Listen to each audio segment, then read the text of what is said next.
Perhaps the most obvious or prevalent form of this intersection between spirituality or mysticism and physical movement would be the concept of pilgrimage.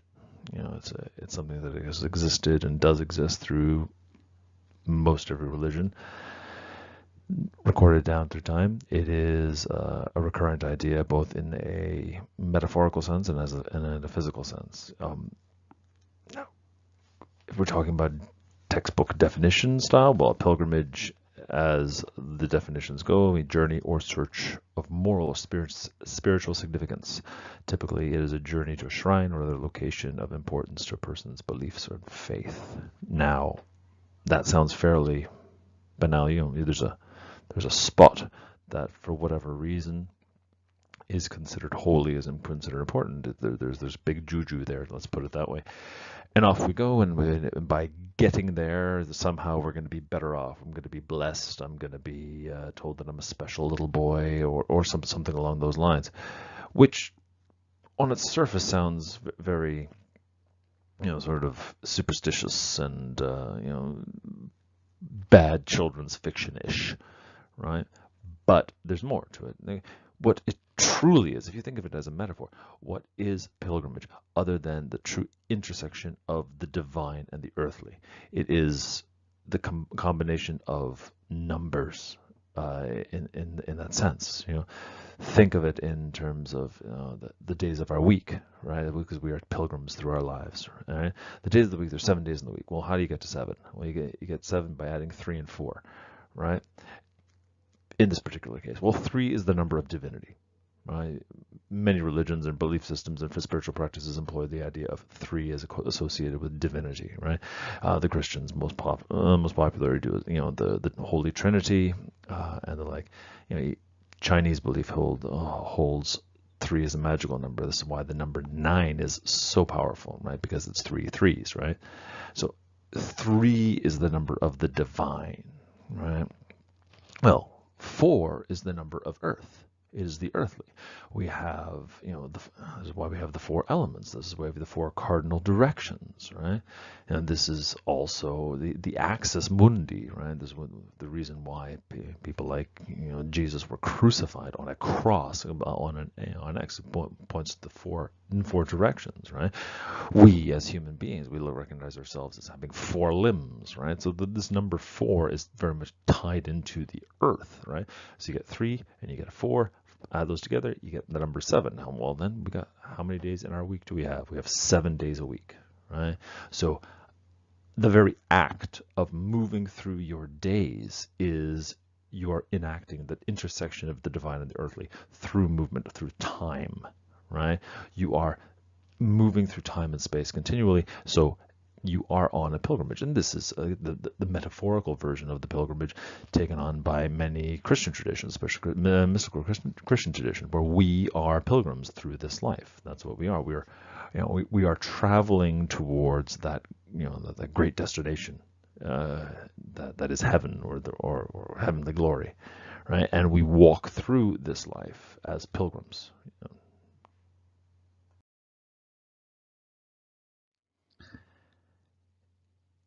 It would be hard to say that any one particular mystic tradition has the market corner when it comes to pilgrimage, though a fairly obvious place to start if you're talking about pilgrimage or moving through space in a sacred manner would have to be Islam. The very fact that one of the 5 pillars of Islam includes the concept of the Hajj, the pilgrimage to Mecca, without a doubt indicates the centrality, not just of sacred space, because clearly that's what it is. Taking one city, one town, and making this entire place sacred, so sacred that it is every Muslim's duty, if possible, to come and visit this place sometime during their life.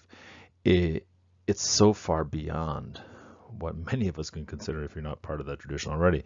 Everything else seems to be other pilgrimages seem to be sort of a nice suggestion, or if you are of that ilk, you can go about do that type of thing. But to have it incorporated as the fundamental tenets of your religion shows us, without a doubt, the necessity, let's say, of having a sacred space. And the other beauty of this particular pilgrimage is the notion that is perpetuated through the action of the pilgrimage, which is that once you don the robes of the pilgrim and you go on this pilgrimage, you are the same as every other pilgrim on the road. Doesn't matter if you are the richest man in the land, or that you have the best luck, or you're the most attractive, or whatever you are. When you are on the road in these robes, you are the same as every other pilgrim. So this wonderful evening out, that you're in it together. So moving through space towards someplace sacred, it creates a sense of unity, and it takes away sort of all the divisions that we tend to like impose on ourselves, and in a mystical sense opens one up to a potential interaction with the divine. Because essentially that's what a pilgrimage is supposed to do. It is a lengthened ritual, right? It is not just the ritual of sitting down at one particular evening or one particular day to say a certain number of words. It takes place over a period of time in which you slowly pare away at all of the unnecessariness inside of you, until hopefully that you're sort of raw, and ready the moment you come into this sacred space. And when you do, bam, the divine hits you, and you have that experience, which is what everyone wants from a religion, right? As much as it does sociological function and all this and this, that. We're looking for a way of having that divine moment. This is why we do anything in sort of the mystic arts. Christian pilgrims, of course, are not far behind. Perhaps, again, the most famous of these would just be taking the pilgrimage to Jerusalem, and in doing so becoming what's known as a palmer. Go forth to Jerusalem traditionally, get a palm leaf, and then bring that back with you as an indication that you have made the journey. Or you would take that palm leaf and fashion it into a cross of some kind, that it becomes a mystical symbol. So going forth to the place, which is the center of your religion, that would be one. Or taking the pilgrimage to Rome, especially if you're a Roman Catholic, in the sense that going to a place where the head of your religion would reside. Again, following along much of the same similar ideas that occur through most pilgrimages. There's a sacred place, a space that is special, because that's what it is. That's all sacred space is. And when I say all, I mean at its core. It doesn't reduce it. In fact, it elevates it. It's by taking this one particular cordoned off area and deciding that there is something beyond in this particular boundary. And if we walk in it and to it, we are somehow transformed. Rome, Jerusalem provide examples of this. The Canterbury Cathedral, the shrine of Thomas Becket, also provides the same thing. This one made particularly famous either in, of course, Chaucer's famous Canterbury Tales, which we'll talk about in a little bit, or just the story of the martyring of Thomas Becket. So a place where someone died in the most honest way possible, let's put it that way, which would be martyrdom, that giving up your life for your beliefs. There you go. Though, interesting, less about place and as about journey becomes the recurrent use in our more modern ideologies of the Camino Santiago, or the Way of St. James. El Camino, which takes the pilgrim's route through starting in southern France into northern Spain and across to Santiago de Compostela, where you come to the Cathedral of St. James, is one of the most well-traveled pilgrimage routes in the Christian tradition, made famous by numerous authors, as well as been used in Paulo Coelho's work, The Pilgrimage, films and the like. Also, taking the idea of walking every day, and the idea behind the Camino, in this case, is the same case behind all pilgrimage, is the same thing that I was talking about when I talked about the Hajj. The idea that if you continually do the same thing again and again and all day, just walk, don't think about anything else, and only have in mind arriving in this special place, well, then you're setting yourself up for the potential mystical experience which will come in and ideally shatter who you are and open you up to being something better, which is the nature of the mystical experience. The nature of the mystical experience is such that you would feel shattered. Something would take you out of your regular day-to-day humdrum reality, whether that be a burning bush or the sound of God or some sort of like interaction with an angel, or some animal figure would come forth and start speaking to you, and your day-to-day life would be shattered, and then you would therefore need to confront this new reality and change in accordance to it. It's the hero's journey, quite simply. It's the hero's journey made physical, like made real in so many senses, right? The Camino de Santiago is particularly interesting, though that doesn't happen now. Originally, what was done in El Camino was that many of the trees that would line the road, the pilgrimage road, would be fruit trees of different kinds, and people who owned the property or managed the property at that time would take care of the trees, but they would never harvest the fruit. And the idea being then that a lot of the food or the fruit that happened to fall would be there for the pilgrims. So if you were taking the pilgrimage, you could not simply walk the Camino and be confident that you would have enough food at least to live, and that each community would take care of the few trees that were happen to be around, and those would just be given over to whatever the Caminos are. Which is a beautiful idea, that you could take up this mystical quest or this mystical journey and still be able to make it through the realities of our lives, in the sense of the need to eat. And it wasn't that you needed to be rich in order to do it, and it also wasn't that other people or other communities had to pay you or give you charity. It was taken care of for you. Buddhism flows much of the same way. Again, there are numerous shrines that you can go to as a Buddhist, and you would seek out and take on the pilgrimage to these places.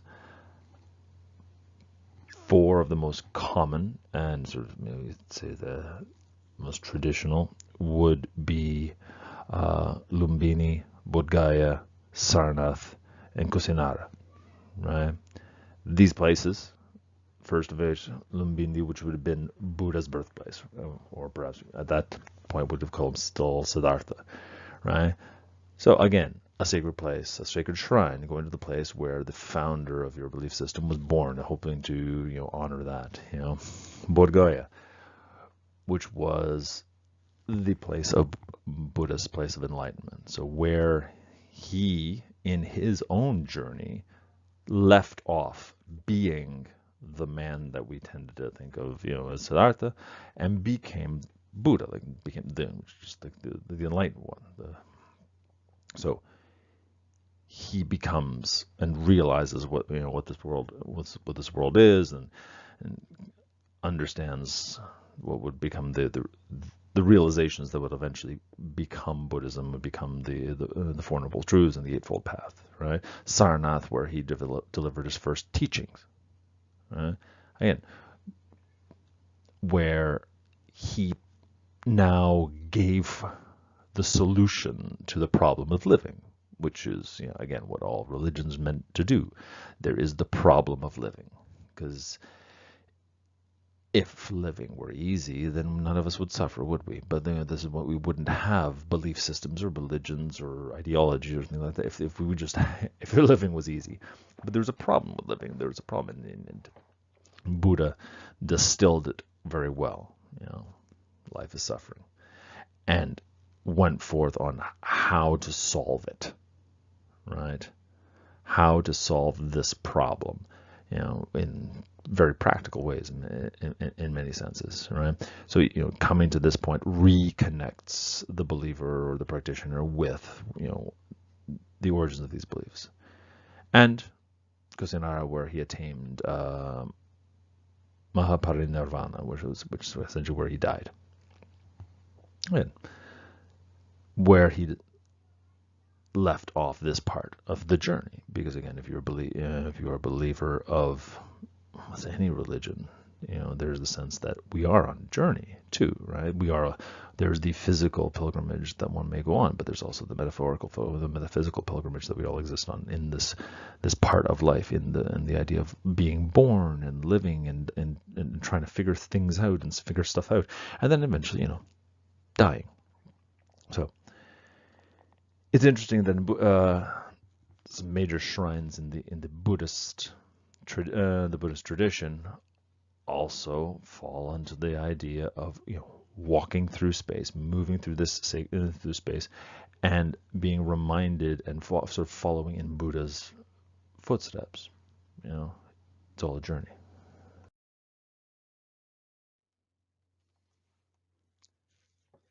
Hinduism the same, not unlike any of the other religions in that they also have an innumerable, really, places of spiritual power that one could go to. Two of perhaps the most prominent or interesting, put it that way, is the Kumbh, which you can see are sort of on one side of the screen, which is where the Hindus would gather and bathe in a holy river. The interesting place about this one is that this pilgrimage itself goes on a pilgrimage, that meaning that it's rotated between 4 locations every 3 years. So every 3 years it's a celebration, but it's rotated between 4 different places in India. So depending on the years, depending on where you would go. So if you really wanted to do the complete pilgrimage, then you would have to take this pilgrimage really over a period of 12 years to be able to hit all the locations where this particular pilgrimage would have been taking place. It's also, interestingly enough, recorded as one of the largest peaceful gatherings in the world.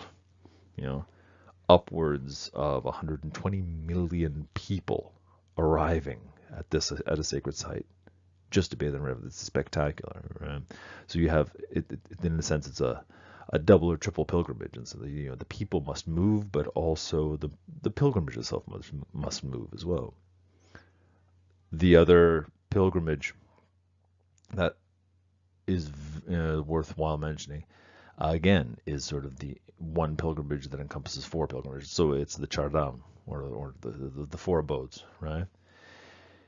4 places that the belief is that will help the Hindus achieve moksha, or liberation from this life, right?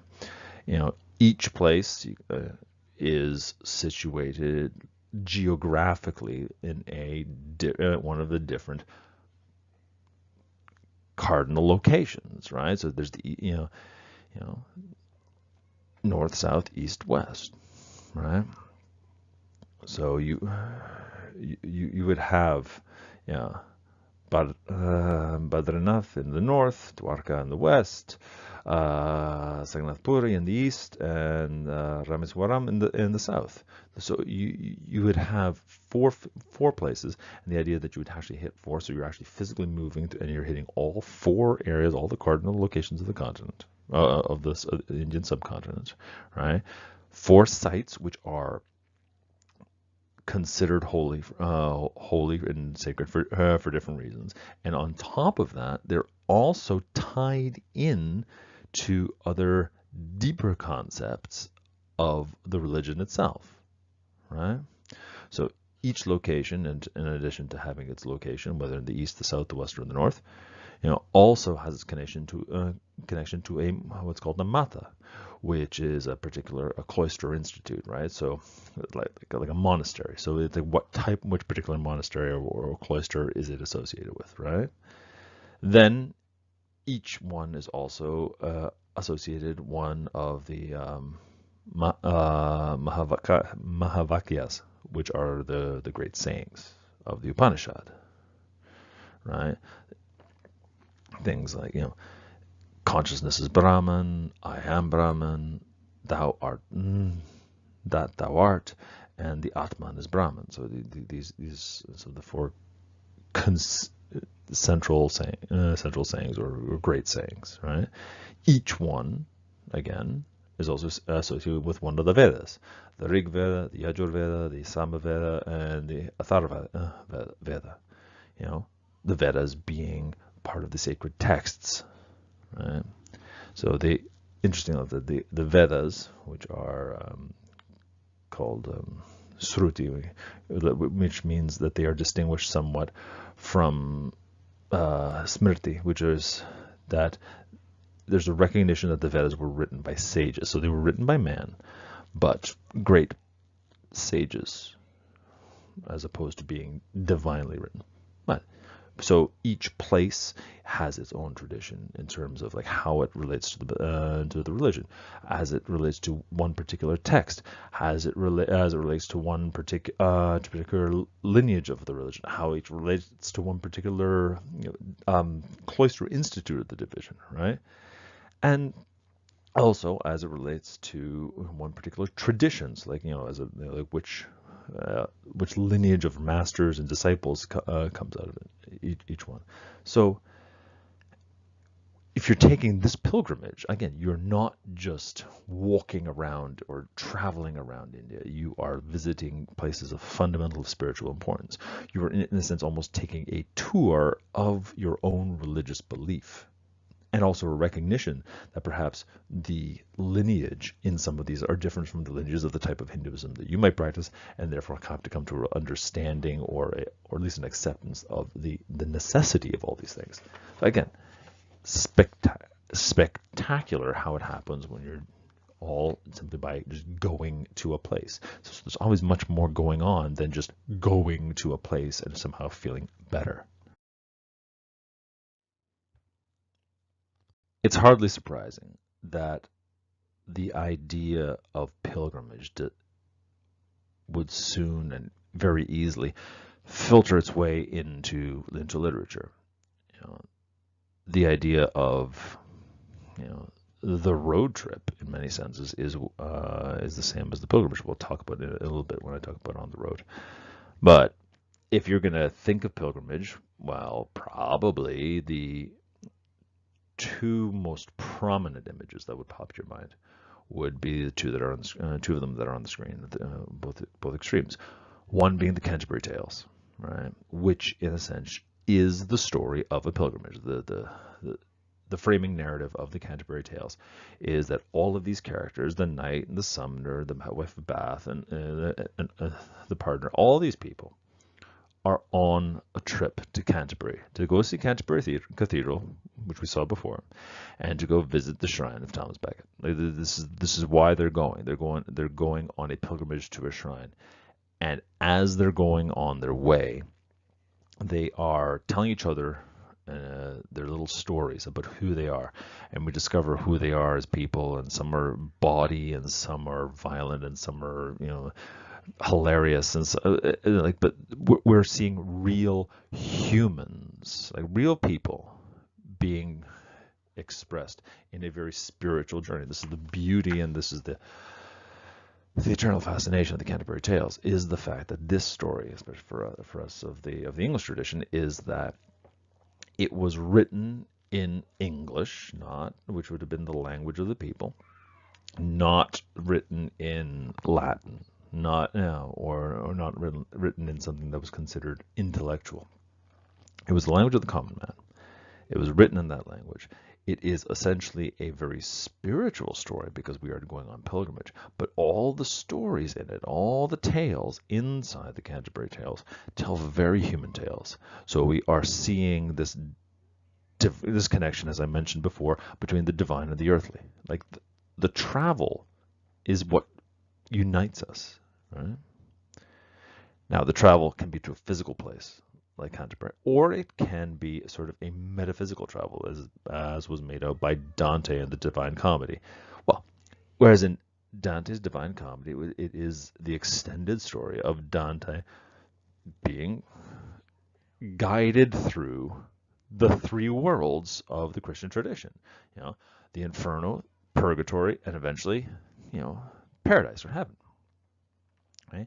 The entirety of the Divine Comedy, as he walks through, and we learn more and more about these different places that you don't get to until after you die, is a journey.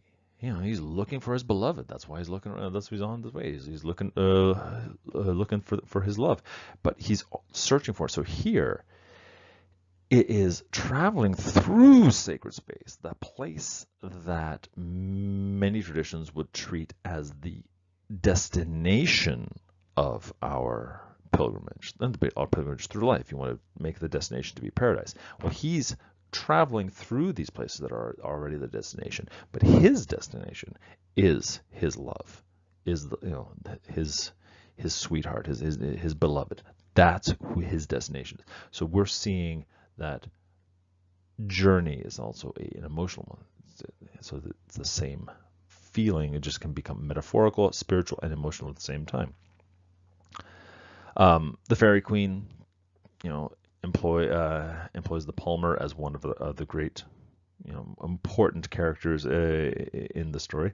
And he is given importance much in the same way that in Ivanhoe, or the main character was a Palmer. Like this, the moment you have in these traditions that you mentioned that someone was a Palmer, meaning that they had gone on pilgrimage to Jerusalem, where you're giving them a sort of spiritual pedigree, and by extension, a moral pedigree. So having walked the pilgrimage road, you're special. You've done good things. Like that in and of itself is something impressive, right? So it gives you status. So this spiritual quest gives you some sort of status. The exact opposite happens as we move into the 20th century, however. Interesting, you look at one of the great road trips, and one would say even pilgrimages of the 20th century, which is Jack Kerouac's On the Road. Really, Jack Kerouac's anything is a pilgrimage. The Beats are escaping the straight world. They're escaping the world of the square world, like the oppressive thou shall world that was around them, and they're finding freedom on the road. They're finding a way of surviving and just of being on the road outside of the bounds of society. So it's not, in this case, they are taking a very physical and real pilgrimage, a very physical and real movement through the world. But they're not looking for something specific. They're not going to a place, even though they do have some destinations. What they're looking for is a state of mind, of beatitude, right? That's, as Kerouac famously said about what the beats are. Well, it's both beat as in beatific and beat like beat down. So you're getting that spiritual aspect when you're beat down enough on your travels. Possibly one of the greatest expressions of this idea of the connection between space and movement through space and a spiritual awakening or a spiritual connection and a mystical connection would be the Australian Aboriginal notion of walkabout. It encompasses the necessity of moving for spiritual and personal growth, and encompasses a different way of seeing the world when you're not tied down to space or place. On one level, it was commonly characterized as part of the Australian people's tradition, indigenous Australian people's tradition, to become highly mobile for a short period of time. Some cases, depending on where you're reading about it or watching it, it can refer to rites of passage that happened at different between the ages of 10 to 16, where people were asked to sort of like live in the wilderness up to as long as 6 months to make a sort of spiritual transformation into manhood, which in and of itself is interesting. That the idea that it's a journey into manhood, right? It's a journey into being this other part of your life, right? So you got to go on a journey to take this other journey, right? We don't have that in our modern world, right? The idea of going out and figuring things out in the physical world, for an extended period of time, and then coming back transformed. This notion of rite of passage is essentially what it is. It's ritual, rite of passage, walkabout. These are all the same idea in that you are deciding that certain space, whether it be a very small space inside of a particular building or that of an entire wilderness or an entire area of land, is sacred, and I'm going to go into there and I'm going to be transformed.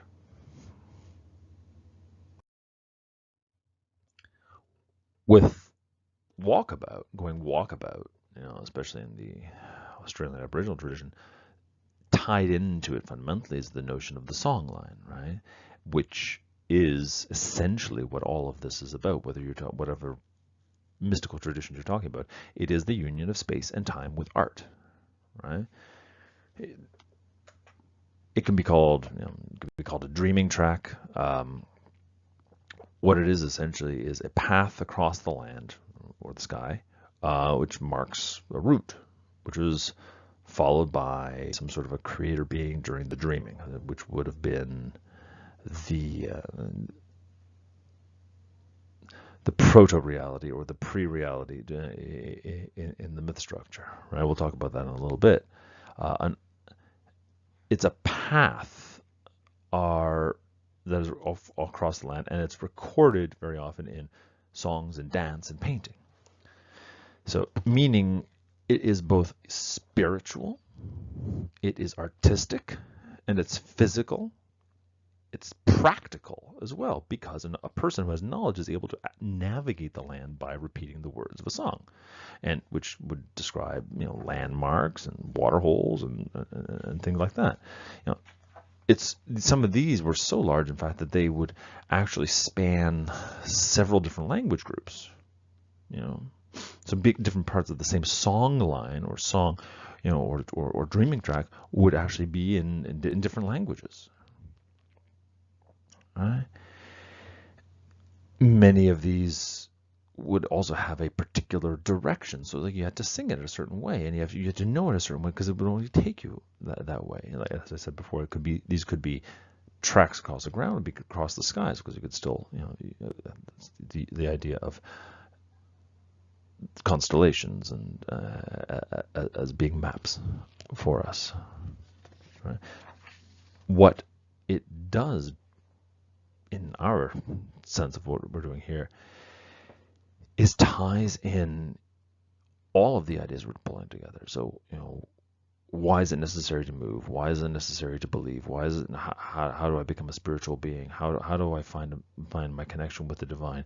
And is there any practical aspect to it, or is it just me sort of navel gazing? Well, these things, it provides a beautiful way of connecting all of these things and connecting it back to the fundamental belief system and traditions of the place.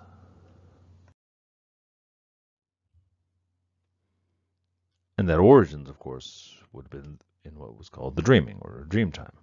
So where the notion of moving through a space was interconnected and almost inseparable from the idea of creation itself.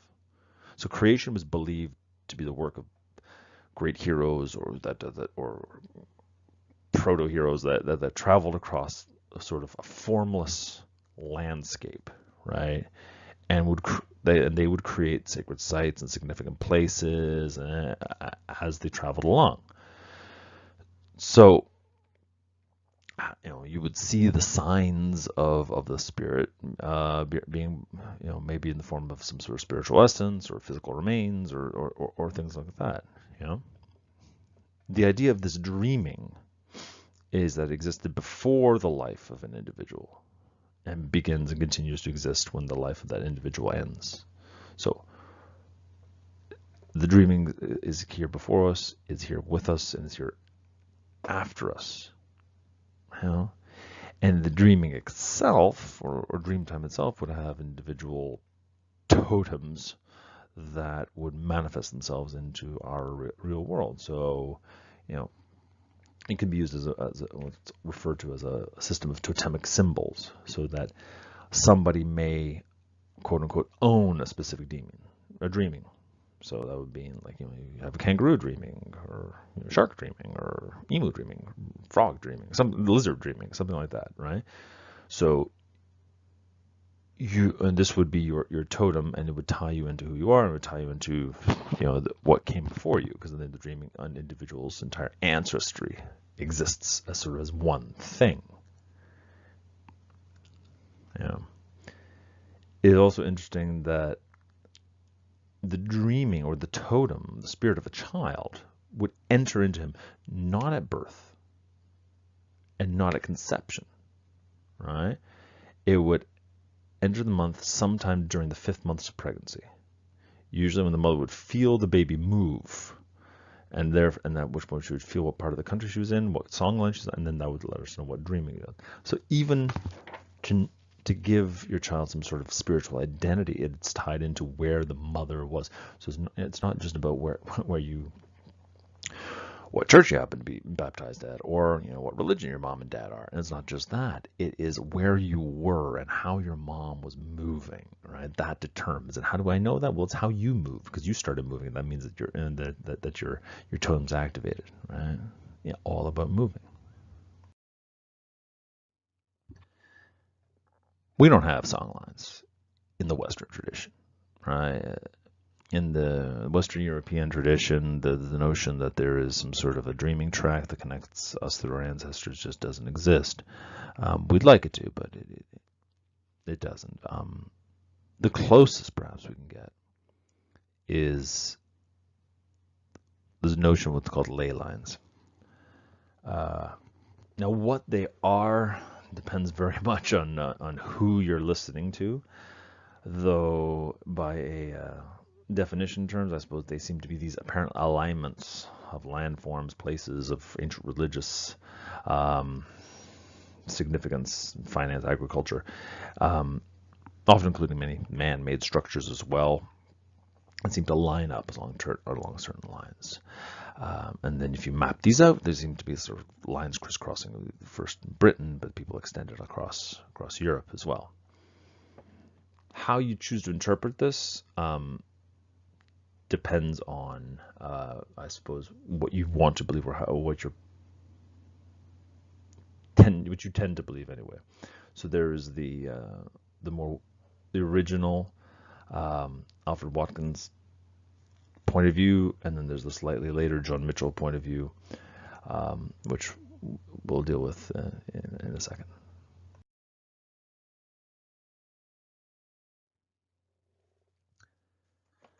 Ley lines first came to us through the works of Alfred Watkins. He referred to supposed alignments of places of geographical and historical interests. He published a couple of books about them, Early British Trackways and The Old Straight Track. He's noticed the alignments himself in travel. Started seeing them as sort of like a connecting the dots type. He developed theories later on that these alignments were created for ease of overland trekking, by using sort of line of sight navigation.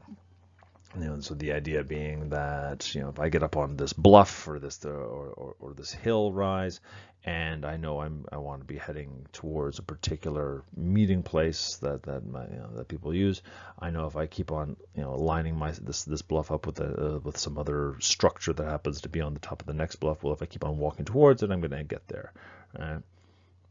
There's a certain logical nature to it, and that might and it does fulfill a certain curiosity inside of us, like why have it. This works very well in England as well, which is where this came out of, where there are a great number of megalithic sites and fells and small mountains and the like, where it's much more to line up. This notion of the ley lines was later brought up by a fellow called John Mitchell in one of his books called The View over Atlantis. Now, he revived the term by associating it with a far more spiritual and mystical theories, right? Talking about the alignment of landforms, drawing on concepts that are present in things like feng shui. So that for Alfred Watkins, the original, he saw them as more of a navigational mode of breaking down the environment, whereas Mitchell took it as a far more spiritual journey. So he focused in on the fact that certain sacred sites or that would have been sacred sites are found on these lines, and we get into the notions of like these ley lines not just being arbitrary like navigational tracks, but also lines of power, right? Like as if they were actual currents of energy that are actually running through the ground, and that if you sort of get yourself on them, then you can sort of be in tune with that sort of same mysticism, right? Whether either one is true seems to be up for debate, though not really much debate. The Mitchell version, obviously, if you are of the New Age ilk, it sounds very fascinating and sounds very attractive. All Watkins' notions seem to be a little bit more practical. However, the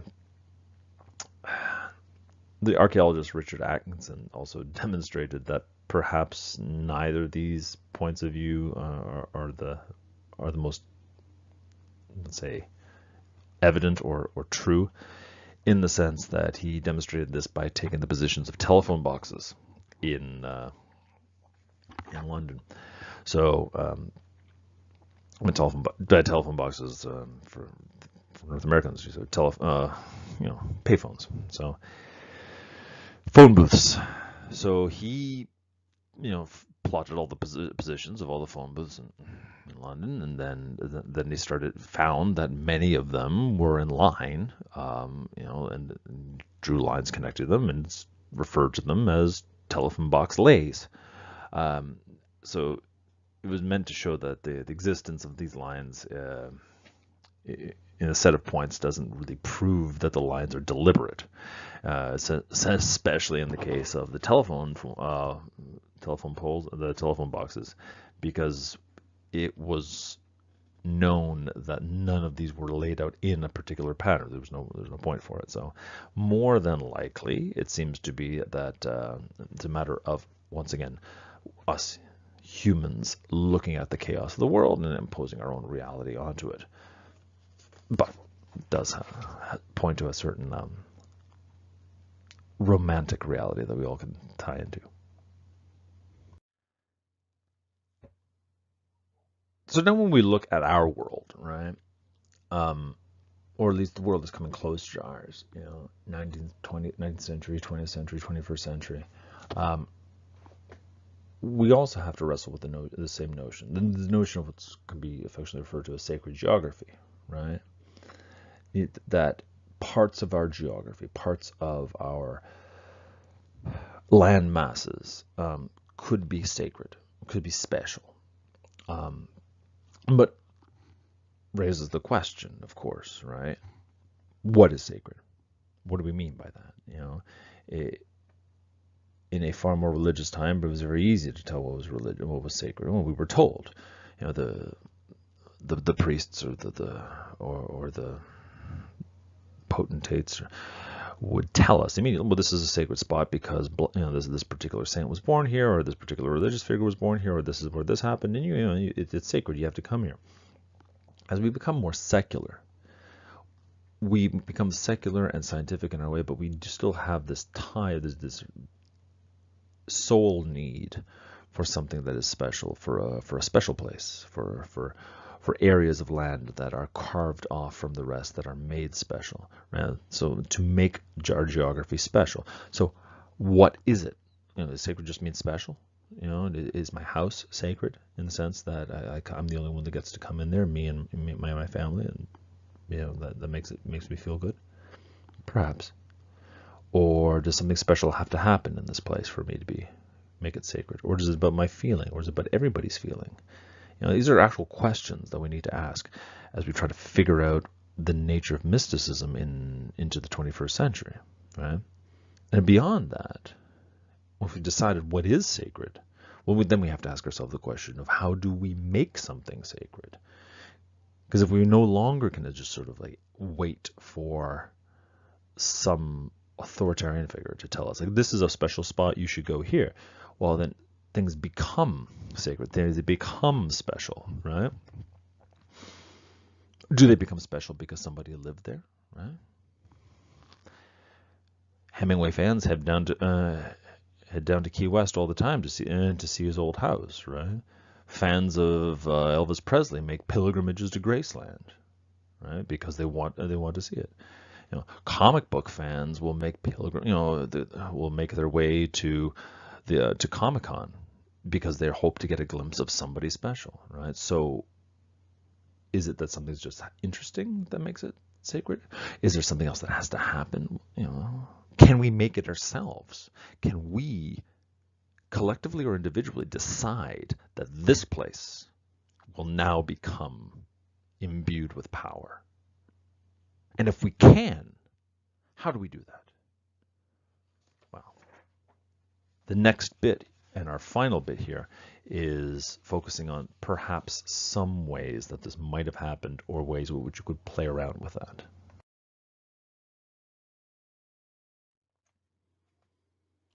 So what we're talking about now essentially is sacred space, psychogeography, and psychogeography. So the exploration of what has become an increasingly urban environment that also emphasizes play and creation, right? Much of this relates back to the 19th century version of in the 19th century France, Paris specifically, the idea of the flaneur, which was theorized by Charles Baudelaire, right? Baudelaire, who dealt with the act of strolling. Now, Baudelaire, you can see the picture of the very gloomy-looking fellow there, that's Charles Baudelaire, was a brilliant French poet, also very disturbed in a lot of different ways, but fought very hard against finding a way to live authentically in the world. As being someone who lived in Paris and a very urban environment, noticed what he referred to as the act of strolling. And I'm just gonna let Baudelaire do the work here. As he said in 1863 in The Painter of Modern Life. This is, of course, translated from the French, but this is what his estimation of the act of strolling is. The crowd is his element, as the air is that of the birds and the water of fishes. His passion, his profession are to become one flesh with the crowd. For the perfect flaneur, for the passionate spectator, it is immense joy to set up house in the heart of the multitude, amid the ebb and flow of movement in the midst of fugitive and infinite. To be away from home and yet feel oneself everywhere at home. To see the world, to be at the center of the world and yet to remain hidden from the world. Impartial natures which the tongue can but clumsily define. The spectator is the prince who everywhere rejoices in his incognito. The lover of life makes the whole world his family, just like the lover of the fair sex who builds up his family from all the beautiful women that have ever found, or that are not to be found, or the lover of pictures who lives in a magical society of dreams painted on canvas.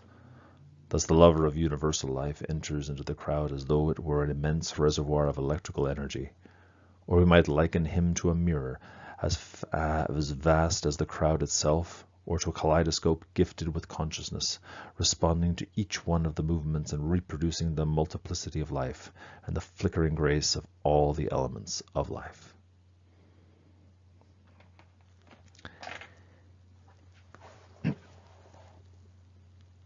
It's the sense that one can create and observe at the same time, that observation becomes creation, right? The later the situationalist Guy Debord referred to the things as drifting, or dérive, right?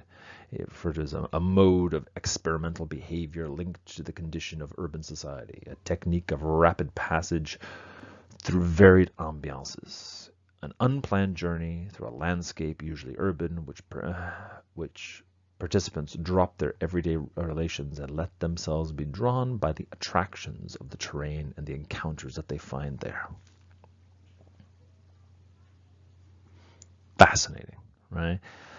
That this could be our newest form of pilgrimage, of space, sacred space, that we can, just by walking out and just letting the act of strolling overtake us, be engaged in what could be called a mystical act, right?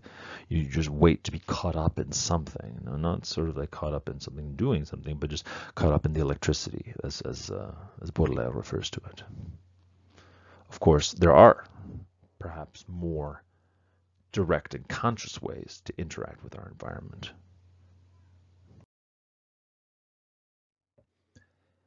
Again, as we live in a progressively more and more urban environment, you have to ask yourself certain things.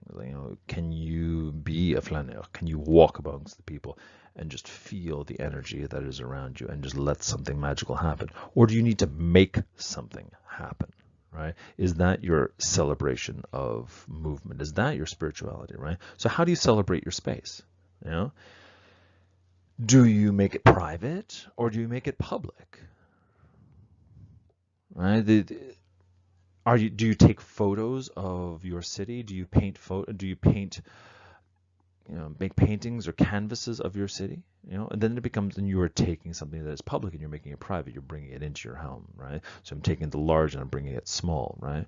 But what if I don't do that? What if I want to make my city part of me?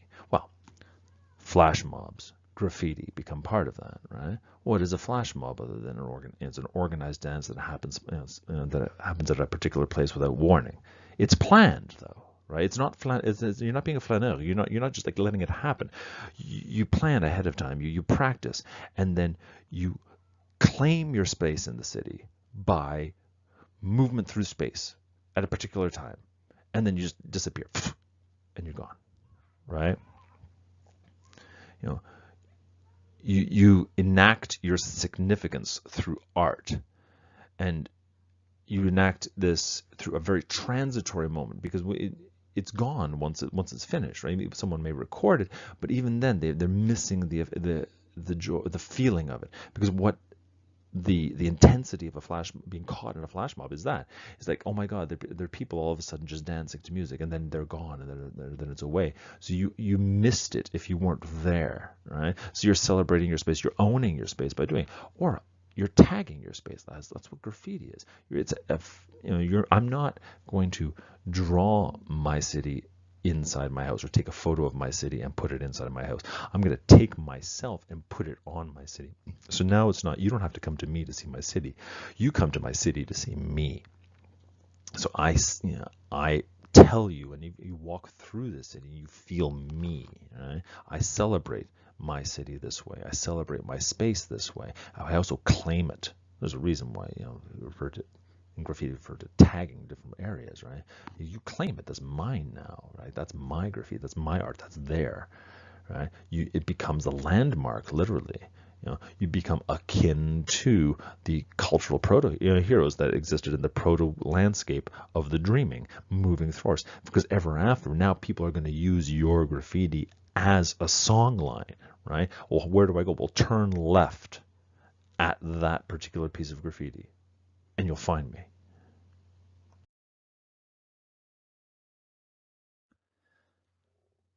The last thing to consider, at least for right now, when we talk about our space, is another question. Will flash mobs and graffiti allow us to think about how we celebrate our space and how we claim our spaces? Other activities ask us the different question. What is this space and who decides? Parkour and buildering are fundamental questions about what is the nature of a space, particularly an urban space, right? What's it for? If our space, our urban space, our cities are simply places where we live and where we work, and the buildings in which these activities occur, the office buildings and the apartments and the houses and the condos and all these things, if they are there for purely utilitarian purposes, then a city is nothing.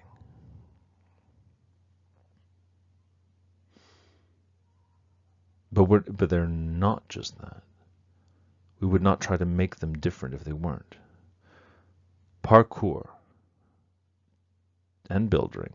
And if you're not familiar with what building is the portmanteau of building and bouldering. Bouldering, which is a rock climbing technique in which you climb over large boulders, where you focus on technique. You don't climb very high, but you do, try to move lateral movements, and you try different ways of ascent. So these two things ask us, like, well, what are these places for? Why do I have to walk up the stairs when I can jump up the side of the building? Why do I have to walk along the bridge when I can crawl along the side of it? Why do I have to go around when I can go over or through or under, right? Yeah. Who decides what this place is for? Who decides what this space is for? What it's used for, right? Who decides that this particular wall is there only to delineate where the sidewalk will be, rather than being a place where I can defy gravity or play, right? What we inject into our environments eventually becomes the meaning of that environment. And as the more we inject, the more life and the more difference that we inject into that environment, the richer the environment becomes. And I would argue, the more sacred it becomes.